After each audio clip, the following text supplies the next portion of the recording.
I'm happy to be introducing Naomi Paik, Associate Professor of Global Asian Studies and Criminology, Law, and Justice. Those are two different departments at the University of Illinois, Chicago. Paik analyzes the systems of exclusion of foreign-born people in the United States, including in a geopolitical frame, and the resistance movements that struggle for a more just community and world.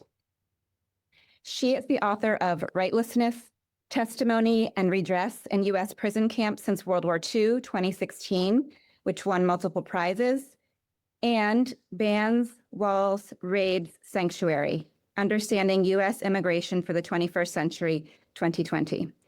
And that book situated the first Trump administration's policies in a longer history of criminalization.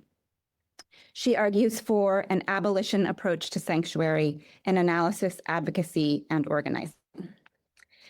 Paik is also a board member of Radical History Review, the Radical History Review, where she's co-edited many special issues, including Alternatives to the Anthropocene and Policy, Justice, and the Radical Imagination.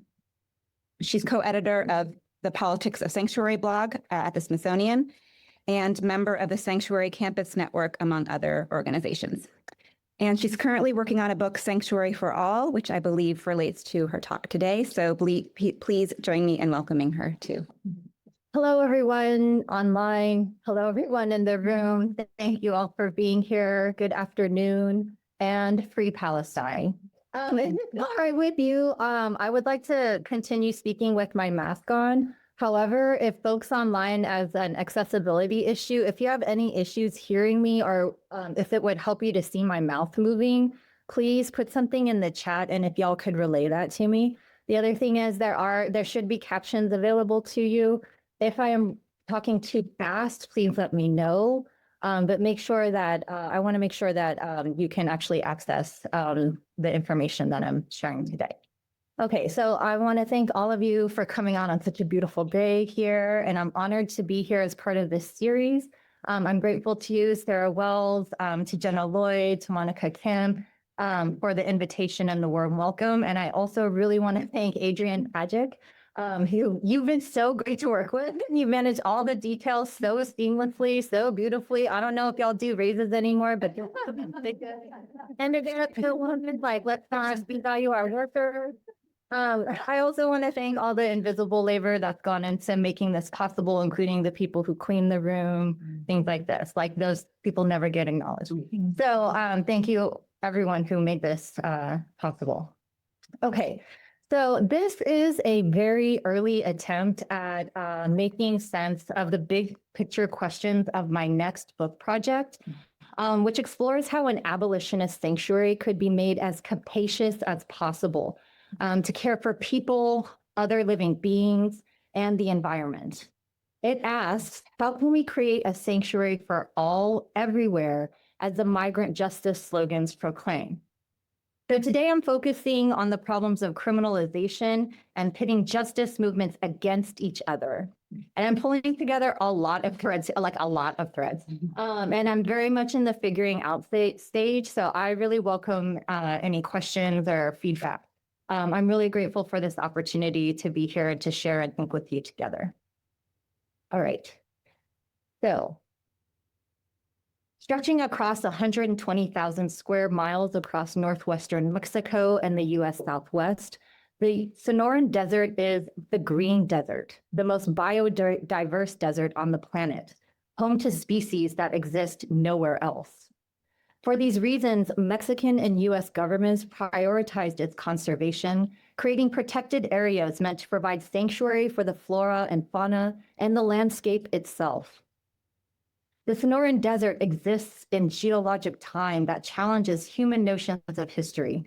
It predates by millennia the national borders that sever it and exist as monuments to colonial histories, like the 1848 US-Mexico War and the 1854 Gadsden Purchase that established the international boundary, while both countries seized more territory from the indigenous Bodom peoples who have long lived in this desert. And despite conservation efforts to protect it, the border inflicts violence on the land. US policies have not only uprooted millions of people, but have also compelled migrants to cross through the Sonoran Desert, where thousands have perished. Customs and Border Protection has followed migrants into the desert, encroaching on this delicate ecosystem, sending more guards, building more barriers, and installing more surveillance technologies. The Border Patrol even recruits conservationists into its enforcement work, overriding environmental protections along the way. Border regimes inflict violence against not only the migrants they target, but also the land and living beings who reside there. Migrants, other desert lives, and the environment itself trace the harm they endure to shared root causes, structures of imperial racial capitalism, and US state policies that uphold those structures. So this shared source of harm means that the violence against migrants and the environment intertwine. It also means that confronting their root causes can work to redress both problems simultaneously. So to elucidate these entanglements, I'll examine migration through the Sonoran Desert's conservation areas from the 1990s to the present. I'll begin by recounting. Yes, okay. Okay, so to elucidate these entanglements, I'll examine migration through the Sonoran Desert conservation areas from the 1990s to the present. I'll begin by recounting the history of the Sonoran Desert as both an environmentally protected area and a military training site, before discussing the US policies that have displaced millions while locking down borders against them. I'll then focus on the 2020 federal case, United States v. Hoffman, in which the Justice Department prosecuted volunteers of the humanitarian organization No More Deaths, or No Más Muertes, for breaking the rules of a Sonoran wildlife refuge to leave life-saving water for migrants. The case illuminates how the US state weaponizes conservation regulations against migration and how No More Deaths grounds its actions in an ethics of care and interconnection. I'll conclude by examining how No More Deaths gestures towards a capacious framework that we could expand into an abolitionist sanctuary for all, encompassing not just humans, but other than human lives and the environment on which all of our lives depend. So the US has used the Sonoran Desert to shape two nationalist projects, conservation and military dominance. Recognizing its unique ecosystem and habitat, Mexican and US governments have designated vast expanses of the Sonoran Desert as protected areas. Combined, they form the largest conservation area in North America outside Alaska. And distinct from Mexico, US conservation is rooted in the so-called wilderness ideal, ultimately codified in the 1964 Wilderness Act as an area, quote, untrammeled by man. Grounded in a false opposition between humans against nature, the wilderness ideal has nevertheless been useful to the state, shoring up nationalist sentiment and state authority over territory. As a white settler social construct, the wilderness ideal reinforces the fiction of virgin land, devoid of people, and yet requiring the removal of people who cared for the land, as Dino Giulio Whitaker argues. Indeed, indigenous removals to reservations and the creation of conservation areas like national parks worked as complementary efforts of the US settler state, seeking to destroy indigenous nations already on those lands, to replace them with a wilderness ideal that erased their existence and made the land available for state control. Tourists and hunters were welcomed, while land stewards transformed into trespassers, requiring regulations and enforcement to ensure their exclusion. Conservation led to criminalization. Criminalization enhanced state control over conservation lands while defining the proper and improper subjects of those lands, and by extension, the nation that those lands represent. Rangers and refuge officers tasked with protecting nature target the criminalized bodies of ecological others, deemed inherently threatening to the environment. Neither indigenous people whose existence threatens settler state legitimacy, nor migrants whose foreignness and racial otherness make them intruders to the nation has a right to be here in the protected area or the national territory. But despite its proclaimed commitments to protecting nature from such intruders, the US state has long contaminated the Sonoran Desert, as the military used its favorable weather and ostensibly vacant land to test its people and munitions. The US set aside 2 million acres to create the Berry M Goldwater firing. Keep that name in mind. Okay. To create the Goldwater firing range, which has been indispensable to training all branches of armed forces since 1941. Over 90% of air crews deployed to the invasions of Yugoslavia in 1999 and Iraq in 1991 and 2003 trained at Goldwater. These military exercises litter the land with munitions, casings, and detritus. Indeed, the Cabeza Prieto Wildlife Refuge, carved out of the Goldwater range, requires visitors to sign a hold harmless agreement, acknowledging the dangers of unexploded ordnance, electromagnetic emissions, and other dangers of military pollution. So the lives, human and otherwise, that suffer from the military's war games seem not to count as lives at all, but as the dispensable collateral damage necessary to prepare for taking more lives abroad. Given this history of destroying the desert to optimize its life-annihilating capacities, it may seem ironic that the US now protects the Sonoran Desert. And yet the state has made conservation principles useful in shoring up its national borders and in castigating migrants for damaging the land. Migrants do in fact leave traces of their presence, traveling off-road, discarding objects like water and food containers. The environmental impact is real. In 2013, the Bureau of Land Management collected 110 tons of trash and restored 35 acres of Arizona's federal lands. Conservationists, state agents, and anti-migrant nationalists point to this waste and damage as proof that illegal border crossers have no more regard for the environment than they do for US. Their unwanted presence and environmental disregard marks them as unfit for the US. Further, migrants don't just create pollution, but they are pollution. The migrant body has long been identified as filthy and contagious, with public health deployed to bolster racist rationales for social containment. You can think about this with AIDS and Haitian refugees. You can also think about Title 42 under the COVID pandemic.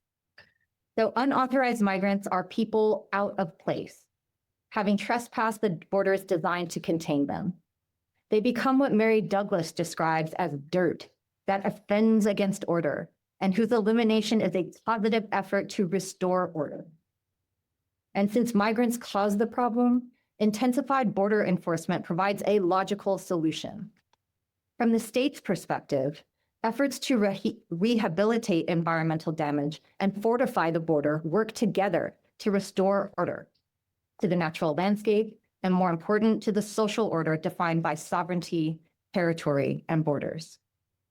And this is why the Department of Homeland Security recruits conservation agents like wildlife officers into guard work. Refuge manager Mitch Ellis testified that his offers are consumed by border activity instead of their core functions like public education and wildlife protection. Like the military, border enforcement harms the environment. As Ellis acknowledges, this damage is caused by illegal border crossers and, of course, the necessary law enforcement response. He interprets borders as an unassailable given, which insulates them from conservationist critique, leaving only the migrant to blame for environmental damage. Crucially, not only does blaming migrants pit them against the environment, but it also absolves the US state from asking key questions. Why do migrants trek through the desert? And why do people migrate at all? Okay, so I am going to cover NAFTA very fast. It's so well tread and so well known in migration studies and other fields that I'm just going to kind of give you the quickest summary ever, but I'm happy to talk more in the Q&A. Okay, so these questions, why do people migrate through the desert and why do people migrate at all? These questions force a reckoning with US economic and foreign policies. Migration through the desert and its environmental impact reach back to the North American Free Trade Agreement, or NAFTA, and the Prevention Through Deterrence border strategy. NAFTA established a trading bloc encouraging the free movement of goods and capital across Canada, Mexico, and the United States, while allowing each state to set its own border policies. Trade exploded to new heights, exceeding $1 trillion in 2016. But despite claims of increased wealth, NAFTA's furious integration produced the terrifying disintegration of working class lives, especially in Mexico. With protectionist economic policies gutted, Mexican markets got flooded with highly subsidized cheap US goods, ultimately pricing Mexican producers out of their own market. 1.3 million Mexican farmers lost their livelihoods, leading to a massive spike in extreme rural poverty. Conversely, corporations achieved major profits by moving production to Mexico, where they exploited workers with depressed wages and benefited from weak labor and environmental protections.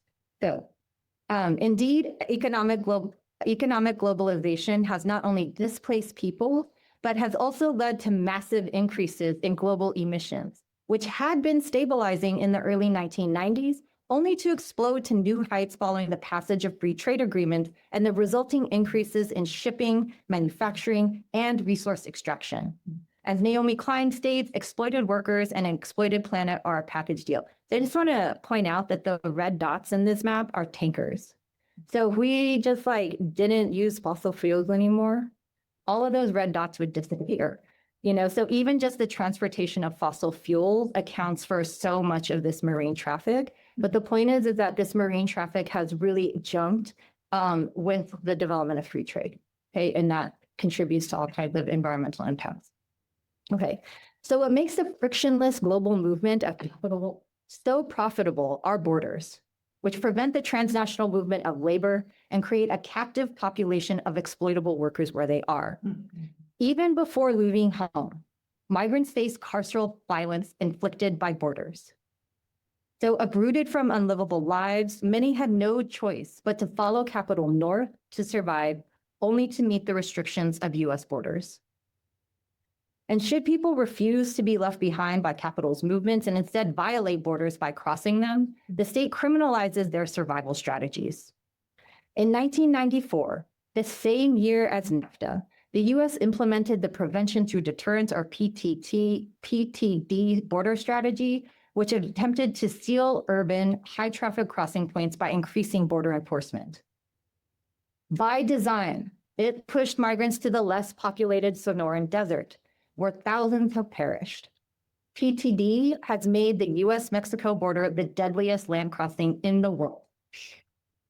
The US anticipated these deaths. As Jason De Leon emphasizes, the Border Patrol's 1994 strategic plan expected that violence will increase. And 3 years later, the Government Accountability Office listed the deaths of aliens attempting entry as an indicator for measuring the effectiveness of PTD. So the US knowingly leads migrants to deadly conditions and views their deaths as a barometer of success.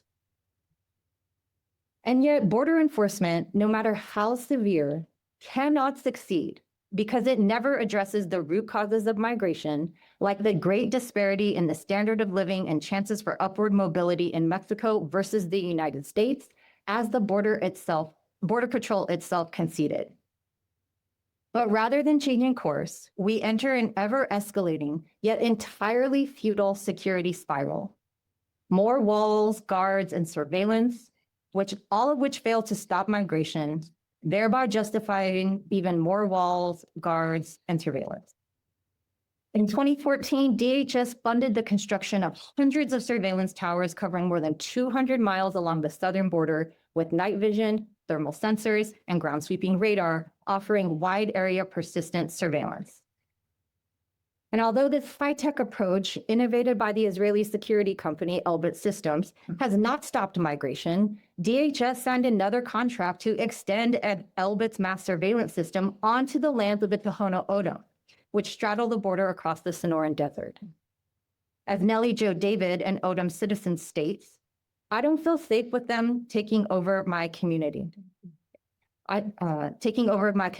Especially if you look at what's going on in Palestine. They're bringing the same thing right over to this land." This is well before the Gaza genocide started. Indeed, Elbit Systems and other Israeli security companies market their products as, quote, battle-proven in the occupied territories of Palestine, which make a, quote, great laboratory, as an Israeli occupation forces general asserted. And just as we're seeing right now, the violence of such battle-proven security measures does not stop at people, but destroys the planet itself. So pushing migrants into the desert, border enforcement has followed, pushing into conservation areas. Arrests on federally protected lands increased from 500 in 1997 to over 100,000 3 years later. Yeah. Border enforcement inflicts violence upon the land. Border barrier construction requires roads to transport materials and workers. Bulldozers and explosives clear the lands of obstructions like saguaro cacti, whose only home in the world is the Sonoran Desert. Mixing concrete sucks up massive quantities of precious desert water. So how is this environmental destruction possible on lands so valued that they require state protection? Well, authorized by the 2005 Real ID Act, DHS waived more than 40 laws that stood in the way of border barriers, including environmental protections. And once built, those barriers and roads scar the land. Though doing little to halt humans, they prevent plants and animals like toads, jaguars, bighorn sheep, and other animals that carry the seeds of plants from moving across their habitat to find food, water, and communities necessary for reproduction, genetic diversity, and thus their survival of species. Border barriers change the floodplain, causing floods where there once were none. And yet, DHS casts itself as an environmental ally. Because whatever destruction DHS inflicts on the land necessarily responds to the real problem to US lands and sovereignty, which are migrants who have no right to be in the United States. Environmental harm justifies increased border enforcement, which then inflicts environmental harm. So again, this security spiral weaponizes conservation against migrants and their US citizen allies, as cases brought against No More Deaths show. In turn, its legal defense weaves together a narrative based on this necessity of defending life, suggesting, if only in mere traces, ways of interlacing environmental and migrant justice. Okay, so just real quick, before I get into the case, I just want to acknowledge the methodological limits that I'm working within. Okay, so I'm looking at a legal case prosecuting US citizens for their humanitarian work. So that also means that migrants are not the center of this case. They drift from the center of the case, they become the context of it. And so I need to work through this. And then the other thing is that the point of looking at this case is not to substitute citizens for migrants, right? But it's to understand how the US deploys environmental regulations to criminalize unauthorized presence, right? Not only in conservation areas, but also in the national territory. And the reason I'm looking at this case that prosecutes citizens is that the state's many laws that target migrants cannot be used against citizens, right? Like unauthorized entry, right? So instead, the weaponization of conservation laws criminalizes citizens as accomplices to migrants and as traitors to US sovereignty. And in this case, I see that rather than pitting migrants against the environment, the Hoffman testimonies point in a different kind of direction, gesturing towards a more capacious framework that insists that life is sacred. That's the FYI. Okay. Okay. So I know that my method is limited. Okay.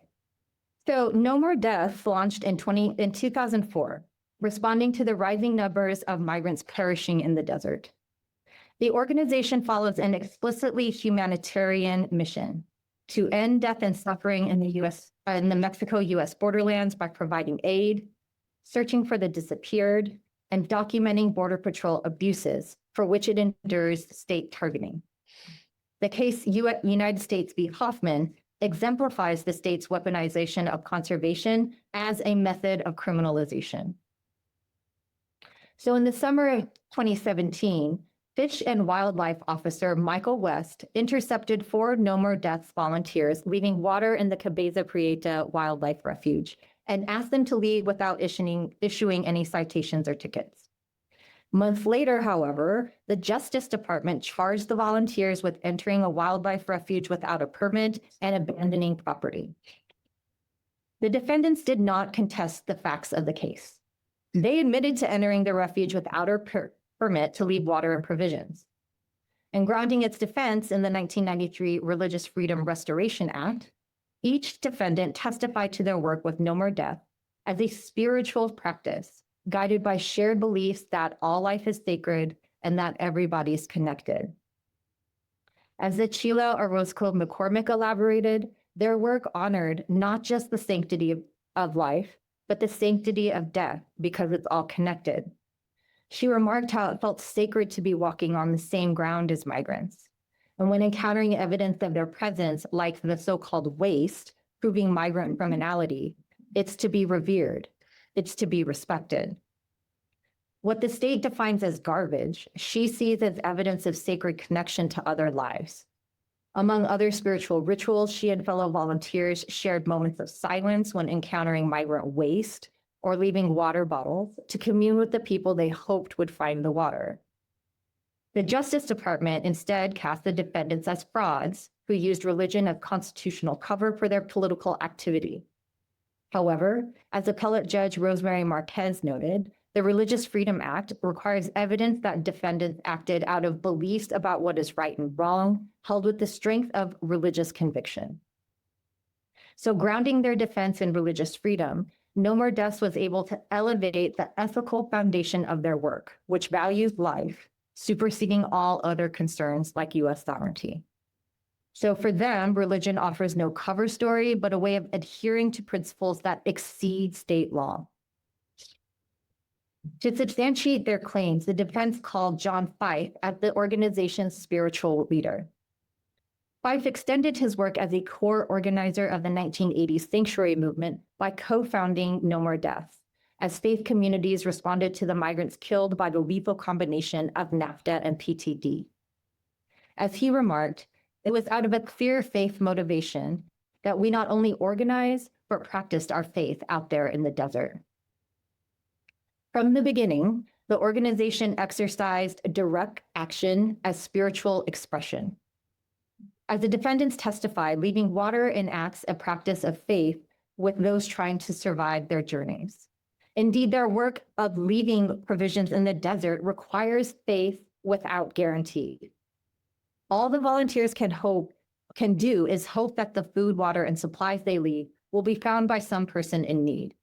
They never know if their work actually prevents death, but continue doing that work regardless, practicing rituals that foster spiritual communion with the people that they will likely never meet.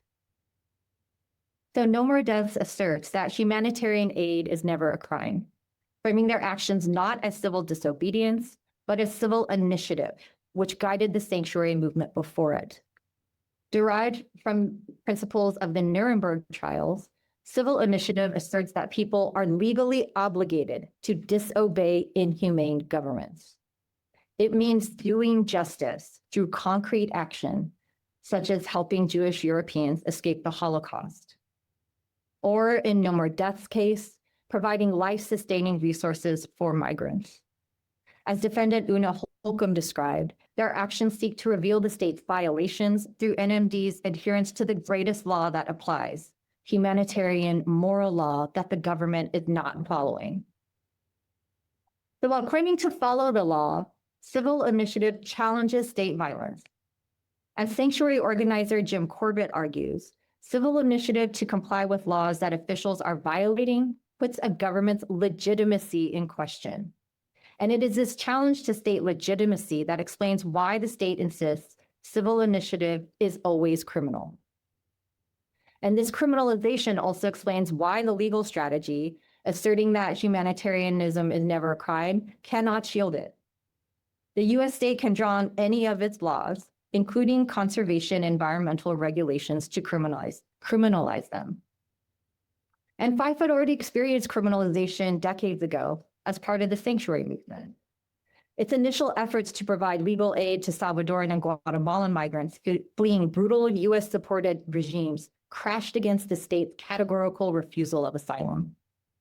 So the movement shifted tactics, providing direct aid to migrants like transportation, medical care, and shelter from deportation back to death. And doing justice led to criminalization, as undercover FBI agents infiltrated churches and congregations, Justice Department lawyers prosecuted, and courts convicted organizers of running a modern underground railroad. So this history reveals how laws and enforcement practices morph under shifting historical conditions, depending on what in a social order counts as stability and who in a social order needs to be controlled, as Ruthie Gilmore argues.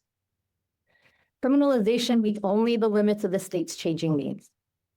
During the Dirty Wars, the US treated welcoming the stranger and providing sanctuary from harm as a crime.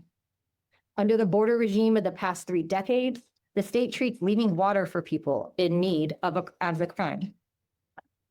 But despite their criminalization, sanctuary activists continued, knowing the risks they were facing were nothing compared to those endured by migrants. Indeed, the sanctuary trials galvanized the movement, which ultimately succeeded in advocating for temporary protected status, which is now being gutted, for Salvadoran and Guatemalan migrants in 1989, not long before NAFTA and PTD launched. And while this new crisis differed from the sanctuary movement, the response had much the same faith mandate we had been a part of in the 1980s, as Fife explained. So spiritual practice is not confined to worshiping in holy places or reading holy texts. Rather, it is a matter of what we do. So Fife testified that No More Deaths centers the common wisdom of all faith. Not only are all people loved by whatever name you give to God, but in return, we are all commanded to love without exceptions. That means you cannot simply love those who are acceptable or in your faith community, nation, or social circle. It is an absolute mandate to love unconditionally and unequivocally.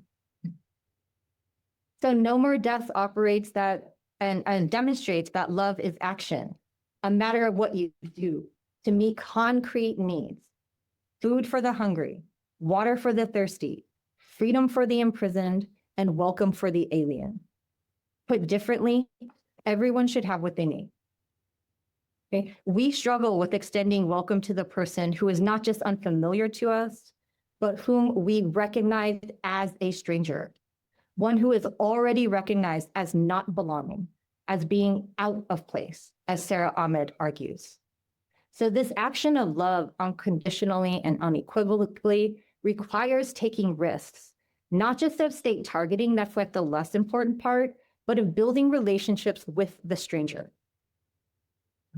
So No More Death prioritizes relationships with people out of place over their relationship with the state. They refuse the state's mandates dictating how we should relate to each other, manifested in legal regimes defining belonging and border regimes enforcing the exclusion of the stranger. Each defendant in the Hoffman case testified that they left water for anybody that needed it. As Una Holcomb stated, where they go after that is up to them. Whether a person decides to go back or turn back or go forward, No More Death's purpose is to help people survive. So the point is, whether deemed to belong or not, the migrant is here, close to us, and cannot be subjected to privation so dire that they risk death. So whoever you are, Madeline Hughes insisted, life is sacred. So Judge Marquez acquitted the Hoffman defendants on appeal, finding they had demonstrated sincere spiritual beliefs protected by the Religious Freedom Act. She noted in her decision that nearly 3,000 sets of remains had been found in Arizona between 2000 and 2017, with 32 sets of remains recovered from the Cabeza Prieta refuge in 2017 alone. So the refuge is no refuge. For migrants compelled by convergent US policy into the desert, the refuge inverts into its opposite, not a sanctuary from harm, but a gauntlet and graveyard. So regardless of its proclaimed purpose, it provides no protection from danger, but exposes those considered out of place to injury and death. And the court acknowledged that Cabeza Prieta is littered with unexploded ordnance, the detritus of illegal entry into the United States, and the vehicular traffic of the US Border Patrol. So there can be no pretense that the US state is dedicated to maintaining the refuge's pristine nature. The transformation of a refuge into a space of death, of migrants, and of nature points to a deeper contradiction that inheres in conventional approaches to sanctuary. Borders and their inclusions purport to create a place that offers refuge, but they prove incapable of delivering safe harbor. Sanctuary relies on and yet cannot be secured by borders. Its boundaries fail to protect the lives within its enclosure, but instead inflict harm, unraveling its entire purpose. So this paradox festers at the heart of such models of fortress conservation, creating protected areas by removing its human inhabitants, erecting fences, and imposing punishment for illegal entry. Given the sixth great extinction, with the number of wild animals cut in half over the past 4 decades, setting aside dwindling islands of wilderness as untrammeled reserves is failing. As Ashley Dawson states, there is no safe refuge. So conservation areas do not grapple with environmental harms occurring beyond their borders, even as those harms bleed past them, for example, through pollution and rising temperatures. Indeed, environmental destruction and climate change mean that the boundaries of such sanctuaries for nature cannot remain stable, as the life forms they purport to protect are forced to move as temperatures rise and ecologies change. So this inherent contradiction and anticipated failure of sanctuary for nature mirror the limitations of migrant sanctuaries that offer a sheltered place of protection. Borders, like the walls of a church or temple, meant to create a protective fortress, transform into a benevolent site of detention. Rooted in a defensive logic, sanctuary for nature and for migrants addresses neither the root causes of environmental destruction, species loss, and climate change, nor those of global apartheid, political and state violence, and border regimes. Indeed, such sanctuaries reproduce the logic of borders essential to state sovereignty, defining inside versus outside, and the welcome, included, and protected versus the undesirable, excluded, and expelled. And if such bordered spaces have proven incapable of providing refuge, then what path forward exists for safeguarding the lives of oppressed people and for the planet on which all life depends? So I think migrants might show us or gesture towards a path forward. If the free flows of capital around the world depend on the far less free movement of labor that is enforced by policing and prisons, as Craig and Gilmore argue, then the movement of migrants across borders challenge one underlying structure of racial imperial capitalism. By violating borders, evading policing, finding better wages withheld from them at home, migrants expose this irresolvable contradiction between open borders for capital and closed borders for workers. So even if they're not directly arguing for a borderless world, not solely for capital, but also for people, migrants are bringing one into being through their presence in places where states declare they have no right to be. And they enact, I love this quote so much. Okay, they enact an idea Gilmore has articulated. If we want to think about a world after borders, then we have to live as if borders can go. So migrants' refusal to abide by borders constitutes an actual, not just perceived threat to imperial capitalism, regulated in part by sovereign states and their borders, which also explains why they are so violently targeted. This world cannot come into being. That is what border regimes tell us, okay? By creating routes across multiple borders, pooling resources, and building relationships under the state's radar, migrants enact a form of world-making that refuses to submit to state violence, even as they must remain vigilant against it. They show us how to live as if borders can go. So migrants gesture towards an abolitionist approach that provides a necessary supplement to sanctuary.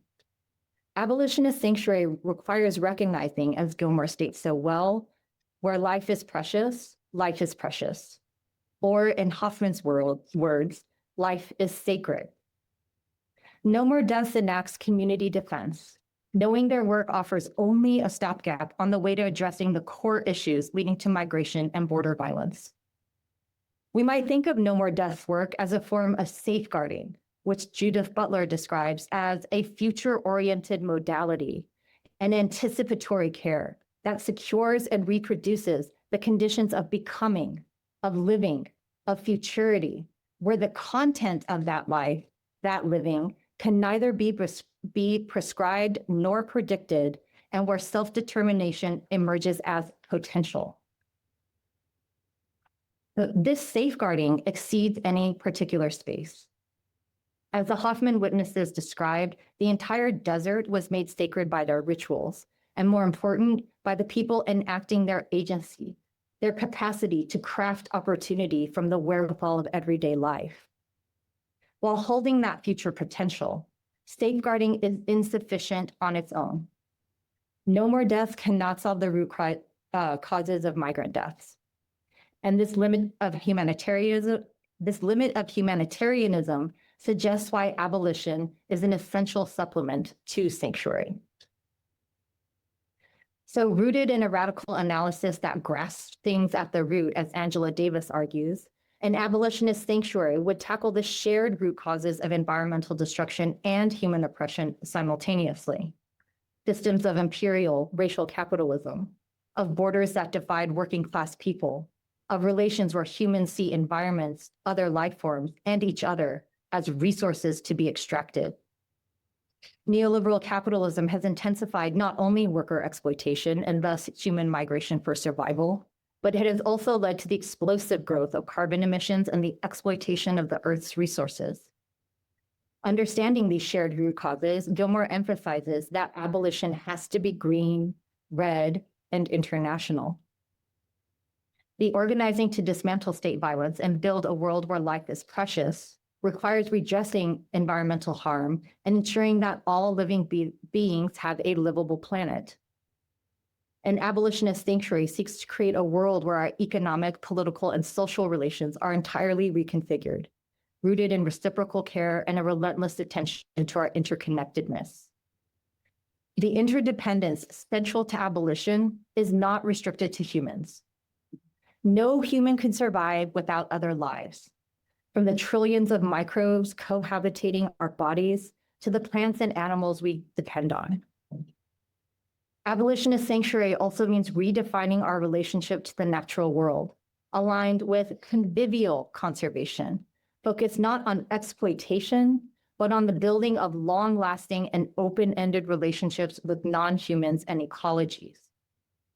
The goal of abolitionist sanctuary is to eliminate the need for sanctuary altogether, because we would have shifted the social order so entirely that we no longer need designated spaces of protection.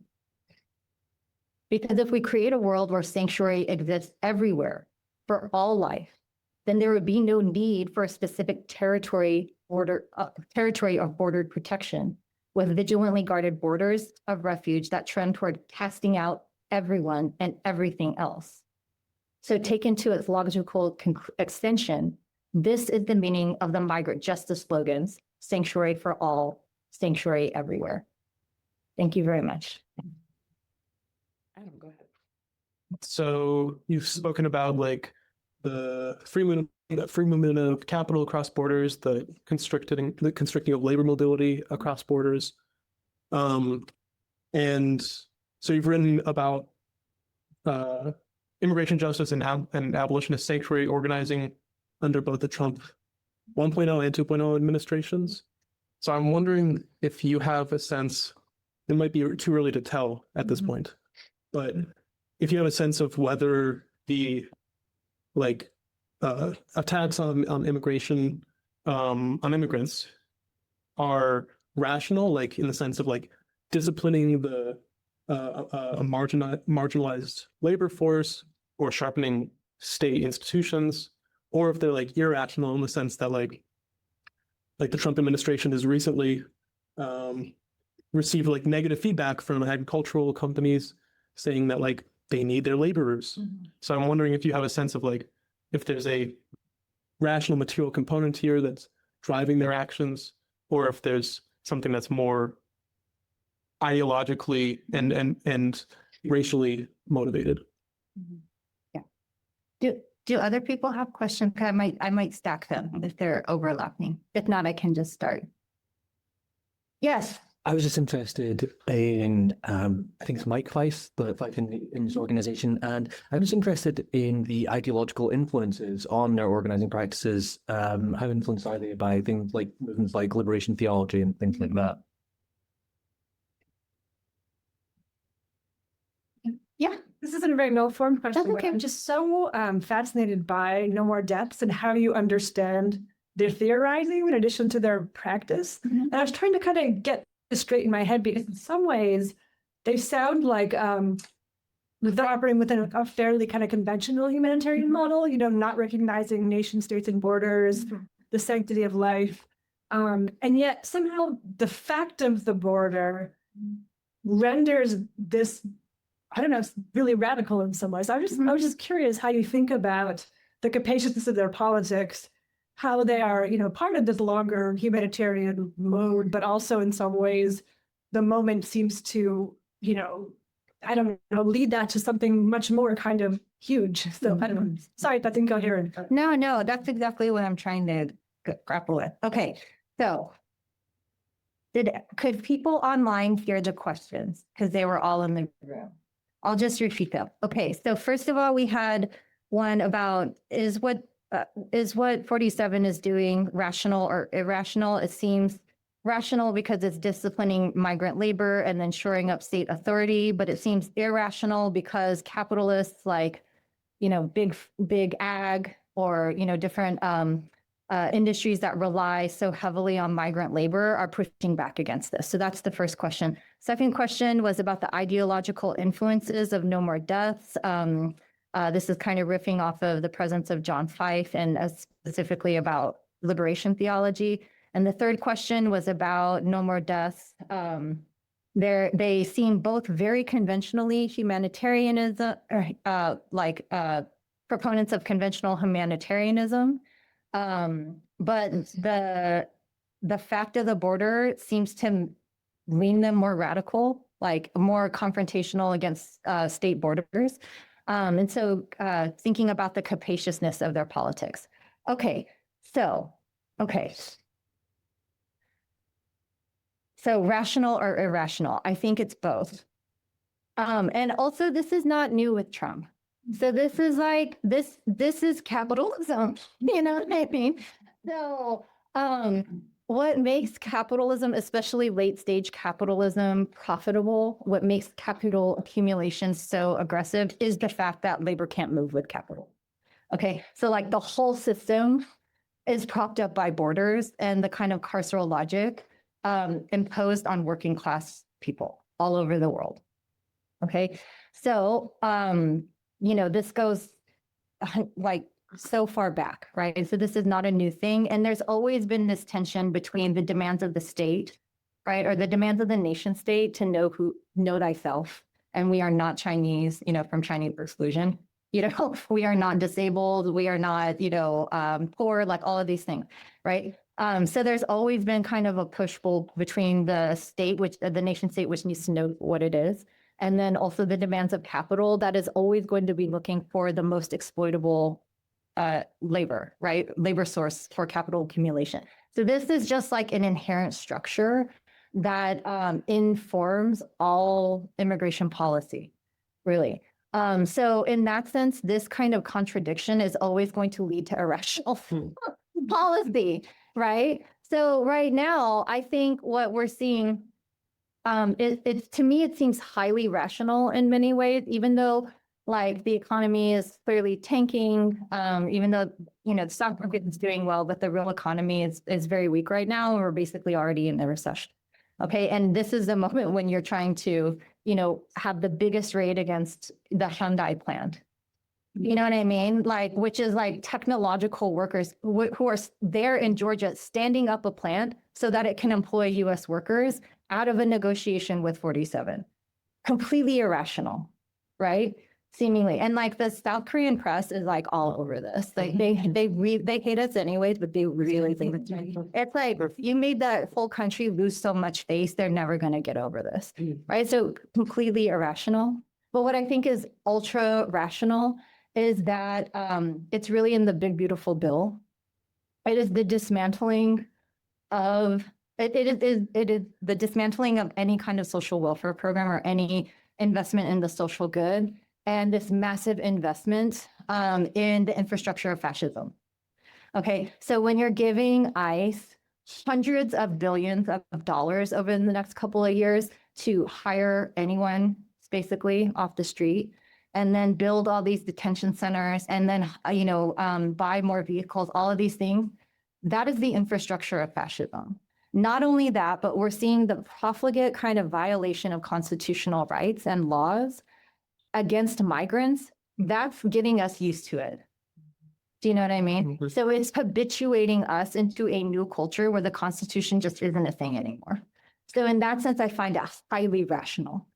Right. And so I think what worries me even more and kind of layers this on top is that, the kind of a lot of big corporations, they don't need us to work. They don't need our labor to make profit. They need our data. They need other things from us. They need our consumption. So on that sense, wages have to be distributed on some level, but they don't need a lot of people. Large swaths of humanity are considered just kind of of no consequence. You know what I mean? And so that is what worries me in terms of thinking about where this is all going. But I think there's both rational and irrational parts to what is happening now. And the kind of bothness of that goes back to the very core contradiction of capitalism and migration. Thank you. Okay. Ideological influences. So No More Deaths has an interesting history because it did really grow out of the OG Sanctuary movement in Arizona in particular. And in both cases, it was kind of like people in the area living in the desert, noticing things happening.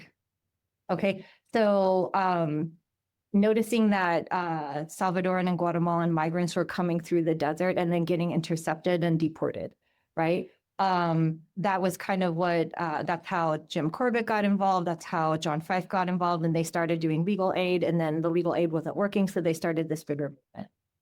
Similarly with No More Deaths, after PTD gets launched, they start noticing that people are dying in the desert. And so they are like reacting to something very local, but creating a more national movement out of it. So I think from the OG Sanctuary movement, it's not just liberation theology, though that's definitely part of it. They were in collaboration with different priests and parishes, like in Central America and in Mexico, like in terms of the Underground Railroad. And some of those parishes were influenced by liberation theology, right? I think another big kind of influence was Quakerism. Yeah, because Jim Corbett was came out of the Quaker kind of not religion, but like organization. And so thinking that's why there's like, he was very much about the small, like this, a lot of small groups everywhere, more or less working autonomously, but with shared principles and shared values. But that Chicago shouldn't be telling Arizona what to do. And Arizona should not be telling the other kind of nodes in the network what to do, that it has to be very locally situated. So yeah. Okay. And then, yeah, so this is what I'm really trying to get at. So it is, so, Lisa can talk about this more, but humanitarianism is very annoying because it doesn't touch the root causes of anything. Right. And in some ways, it is like this pressure valve that enables the underlying structures that lead to the need for humanitarian aid to continue unabated. And also like, with what's happening right now, the decimation of USAID and like burning birth control and burning food, and medicine, just because we're so spiteful that we just don't want to give it up. Like that seems worse. So I think both things can be true at the same time, right? I think I'm under no delusions that No More Deaths is abolition, is abolitionist in its project. I do see that it's being harm reduction. I do think that it's investment in helping people even just survive, just their biological life. I think that is meaningful work. I think they try to use the kind of well-meaning privileged people who come to them. I think they try to do a lot of political education to think about this isn't about us. It is contradictory because it is kind of a charity model, but also I think they try to use principles of mutual aid, right? So I think it is contradictory again. And I'm always on the one hand, on the other hand, my mind is always going like this, in the same way I was talking to your question. So I'm kind of I'm not sure where I land with it. It's just it is a contradictory organization. I still think it does good work. I think it does necessary work. I think it does use its high profileness to shed light on what is happening at the border. And unlike some other very similarly structured humanitarian organizations like Humane Borders, for example, always ask for permission to leave water, whether it's on privately owned land or publicly held land. Whereas No More Deaths they use GPS mapping and they just put it where they think it will be found, regardless of permission. But they also write reports on CBP actions and about the violence and of their policing practices. So I think they're kind of a little bit more both and, but the structure of it is about it is conventionally humanitarianism. But and then that, again, it's annoying on certain kinds of ways, or it's not addressing the root causes. I'm not sure if it's it's not even trying to address root causes. That's not its project, right? So it's contradictory. Yeah. Yeah. So I will pose two questions from our virtual audience and then invite other folks in the room to pepper you with further questions. So first from Jenna Lloyd, who apologizes that she cannot be here in person. She writes, what do you make from the recent expansion of military spaces along the US-Mexico boundary as a tactic?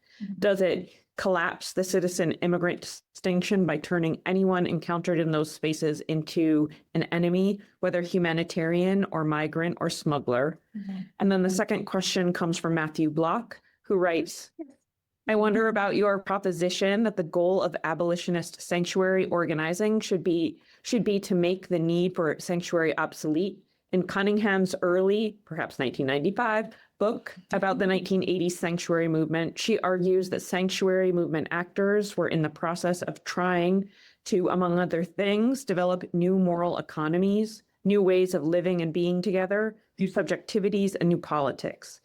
Is it possible that viewing an underlying goal, logic, or premise of abolitionist sanctuary movements as making sanctuary obsolete, preventing the need for sanctuary in the future, that we might actually miss the practices, logics, relationships of sanctuary that embody the world to come, sanctuaries as liberated zones in Susa Santos's terms, rather than simply protection against the violences of the systems that must be abolished? Very much.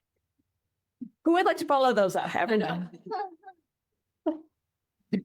I work with both Matt and Jenna in the Sanctuary Campus Network. So I'm going to ask Matt for more about this. But does anyone else have a question? Very good. Yeah. Yanni, go ahead.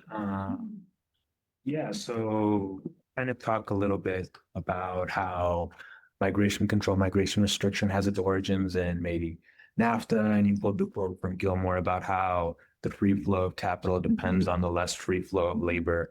Kind of in the same vein as the first question, how can we understand the kind of Trump 2.0 economic agenda within this context about this kind of emphasis on protectionism, and whether this is maybe a departure or an extension of neoliberalism. You talk about like the contradiction between the nation state and capital, and those contradictions. Is it kind of a triumph more so of the nation state in this kind of debate, and maybe also how it maybe will affect migration routes and migration control going forward as the agenda is kind of solidified. It's kind of a multi-part. Okay, shall I start with this? Okay. What do I think of military spaces on the proliferation of militarized spaces on the border? Is it about turning anyone who's in that area into an enemy? I do think that's part of it. I think, again, the kind of militarization of everyday life, whether it's in DC or toward the border or in other kinds of spaces, that it is trying to habituate us into normalizing, military presence domestically. But this is just going to be part of the norm. And so I guess where are they going next? Memphis, Tennessee. They're going to Memphis next. Chicago, ICE is definitely there. I have hundreds of texts right now from our rapid response. So ICE is in Chicago, but the National Guard is not. But the whole point of this is not just about kind of having state-based terrorism, though it is part of that. But I do think it's about creating a culture where militarization is just like a part of our accepted, normal, everyday life. Again, this is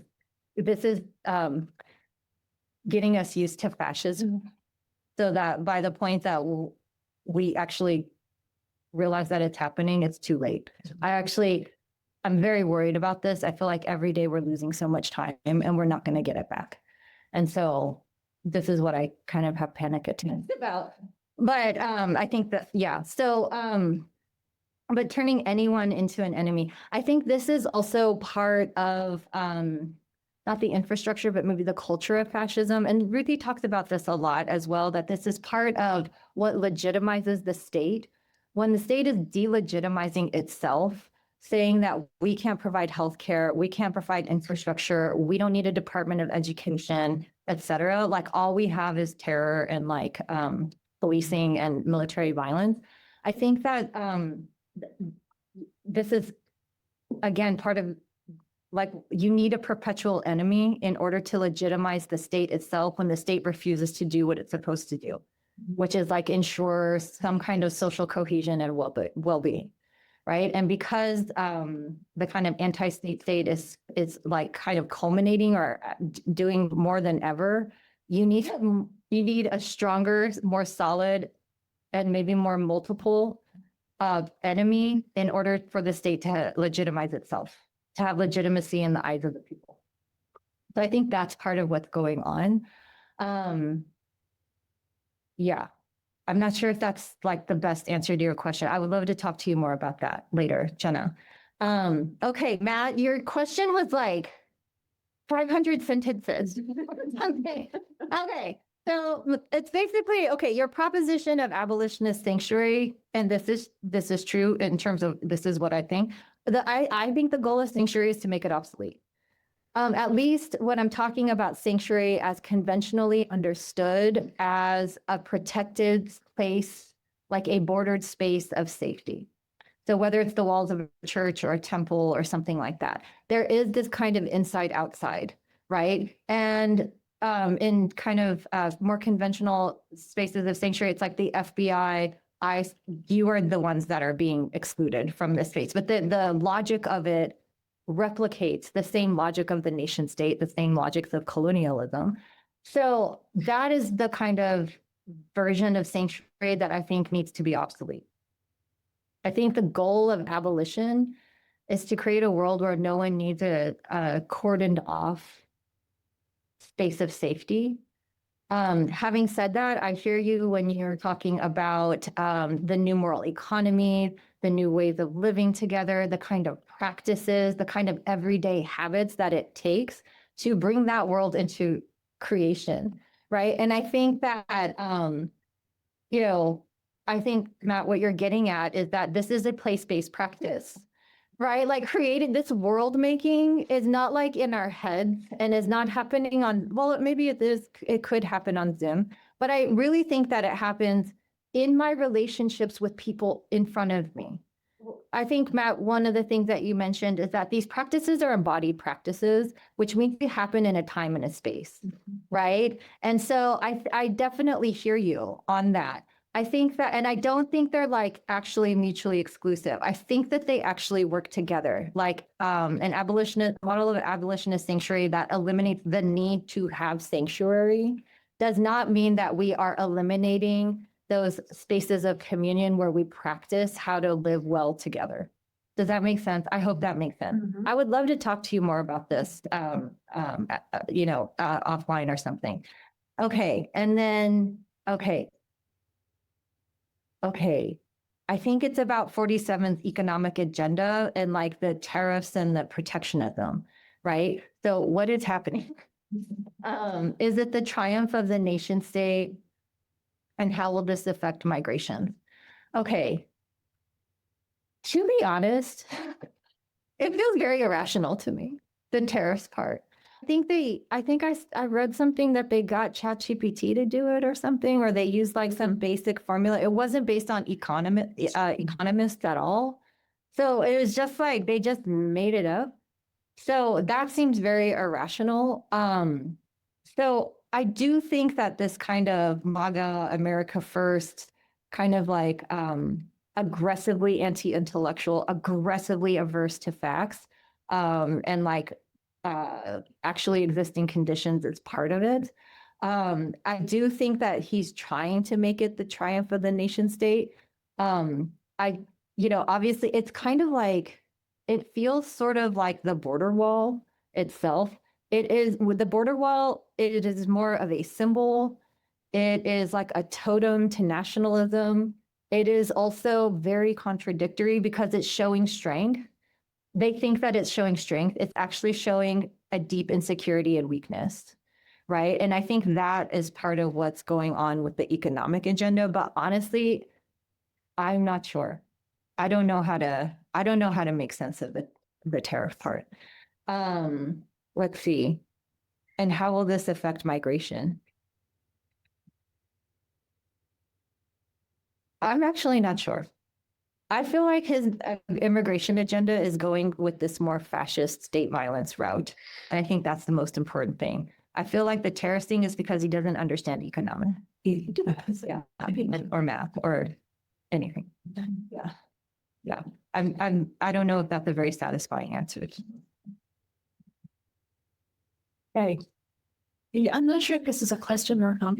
I just like the emphasis in your talk on capitalism with global capitalism economics is a little bit in contradiction with the Trump administration's emphasis on the nationalist stuff that you were just describing is also a really important part of it. And in some ways, so contradictory that I think it's revealing stuff about global capitalism that we haven't seen so clearly. Yeah. And I mean, his vision of economics is set in about 1895.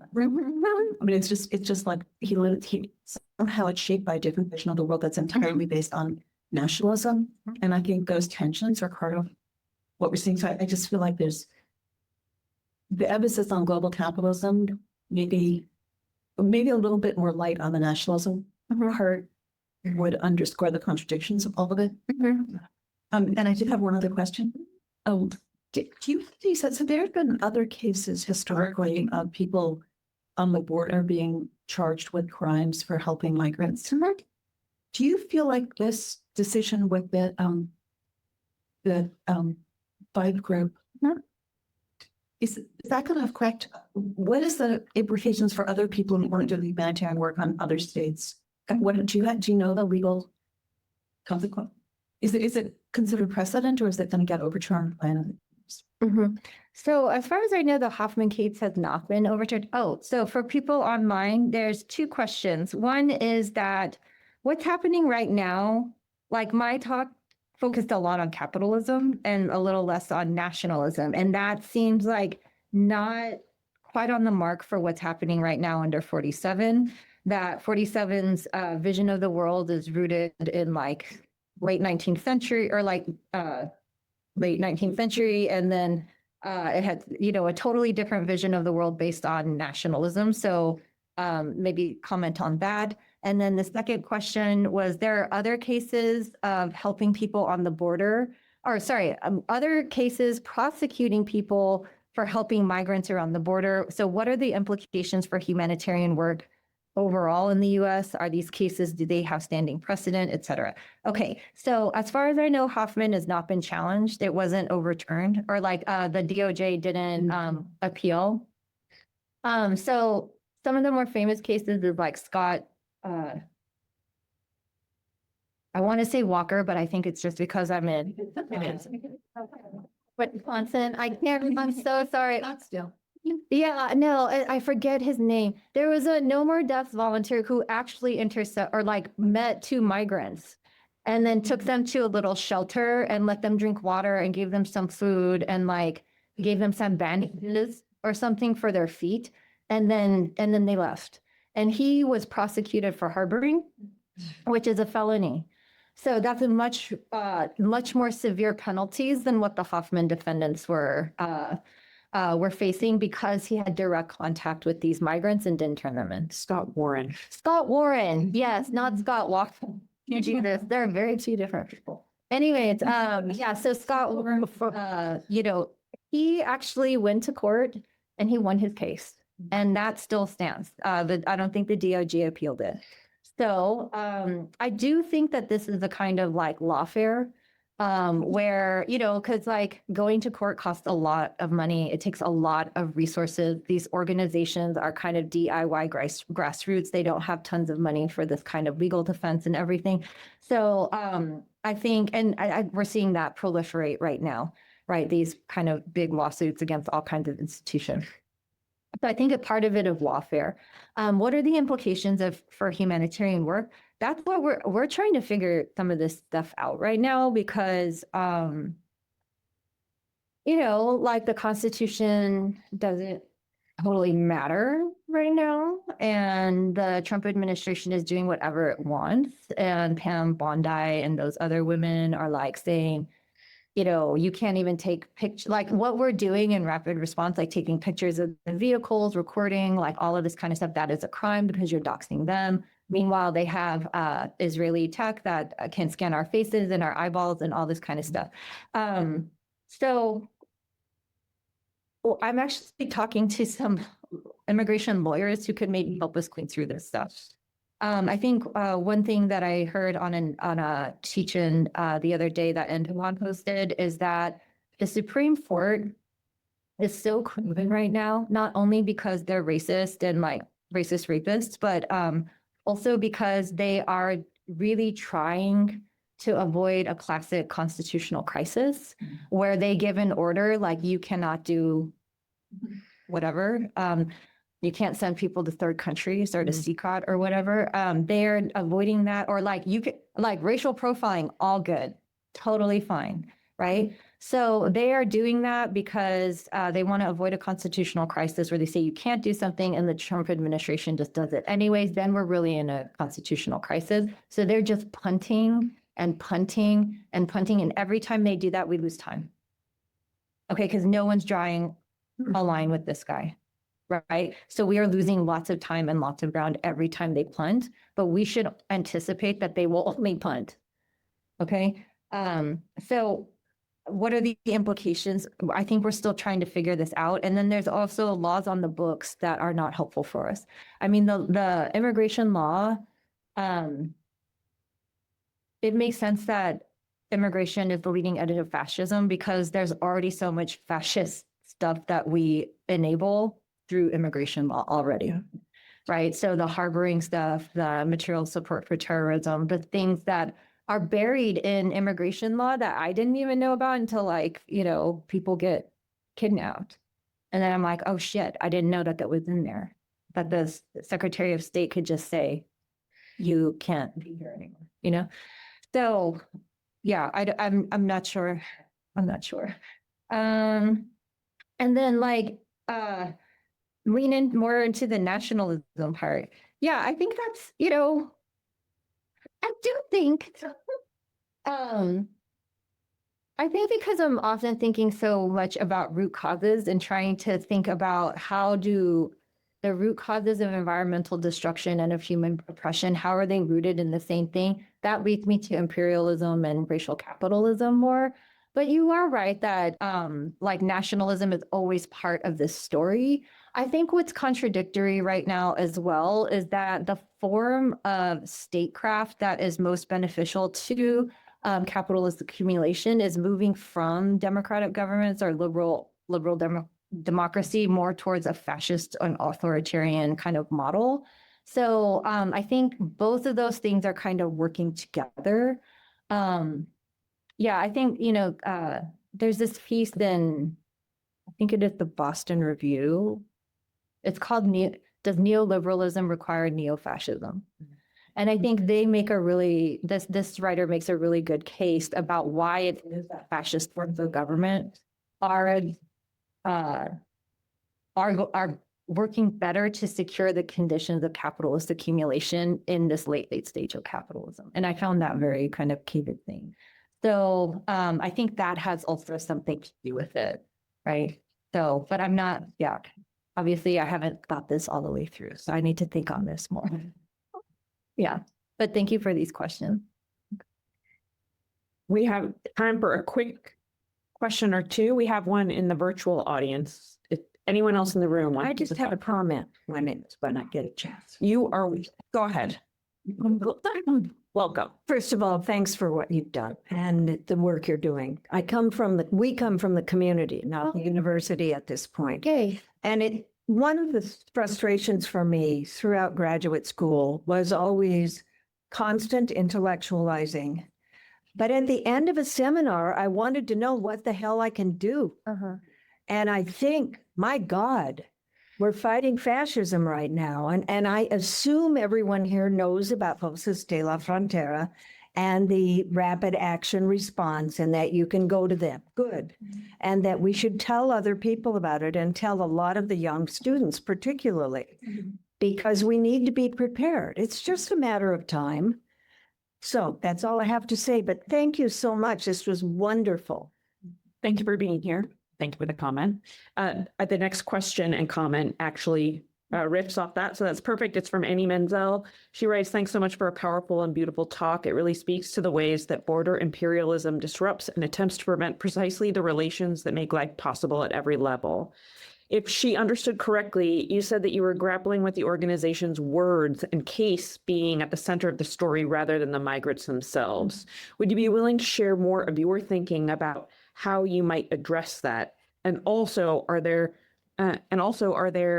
more than human actions in life against borders that you might want to bring into it? Oh, I love that second part of the question. More than human actions that are kind of against the border. So one of my colleagues, she wrote a beautiful book called Sanctuary Everywhere. Her name is Barbara Sestaita. It came out last year by Duke University Press. I highly recommend everyone read it. But she does talk about how nature does fight back. And she talks about this one instance where the Border Patrol was having problems maintaining the surveillance cameras on the border because vultures and other animals would barf and shit on them and cover the lenses. But in addition, it's like, the border walls create floodplains. And first of all, that's terrible for the environment, right? But it also washes out the wall. Like the wall, nature destroys the wall, So there are instances and like these moments of the wall kind of fighting back. And, once you build it, it's in the desert. Do you know what I mean? Like it's going to corrode. Like it requires billions of dollars of maintenance. It's not like you just build it and that's it. You have to like work on it constantly, which is also part of the environmental destruction because then you have CBP and like construction vehicles working on it constantly. And then in terms of the words and cases, I'm really not sure how I'm going to deal with, because like this case, this chapter in particular, like, and actually I'm looking at another one that focuses more on Jim Corbett. And it's like, he is kind of this, well, the things that I'm looking at, he is kind of the center of it, which I'm just like, what am I doing? You know? So I do need help kind of figuring out how to center migrants more in this rather than just the movements around border imperialism that are challenging border imperialism, and doing it in a not extractive kind of way. So I don't have a good answer for you. My only answer is that I'm trying to figure it out right now. So that's very unsatisfying. If I were in the audience, I'd feel so unsatisfied about it. I really would. So if you do, I totally get it. But I am trying to think about this and figure it out.